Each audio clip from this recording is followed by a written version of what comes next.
Daniela Castaño Serna. I was born in Cali, Colombia, and my experience with like the guerrillas and the drug cartels and all that. Well, it's not as big as everyone's making it seem or anything, but I remember this one time where my aunt and uncle they lived in this like enclosed village community thing, and then across the street from that it was a police station.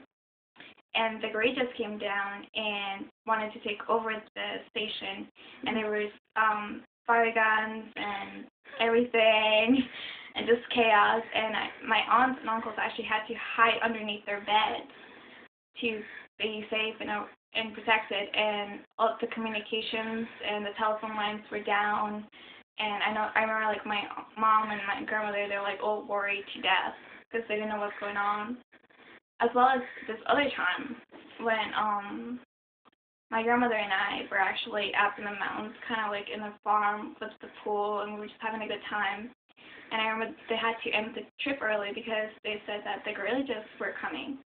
So everybody was just on the bus, cramped in, kind of like looking around, being nervous, trying to like keep an eye, trying to be safe and all. Because usually back then, I don't know if it's still happening now, but the guerrillas, especially at night, if they would stop buses and everything, and they would make people get out of the bus, and they'll ask you questions kind of thing to see if you agree with what they're for, and if you don't, they'll kill you like right on the spot in front of your family and everything.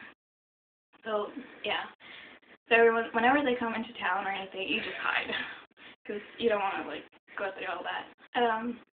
The mafia or the drug cartels, excuse me, and the guerrillas, well, they pay the guerrillas to watch over their land and over their plans in La Cocina, which is, well, the kitchen, which is where the cocaine is made and all that. And, you know, just the guerrillas, they're taking over, or they took over like the Amazon region of Colombia, which is pretty much jungle and everything. So that's where they camp out, hide from the police and everything. The guerrillas, they're against the military. Like that's their number one object is to like kill and assassinate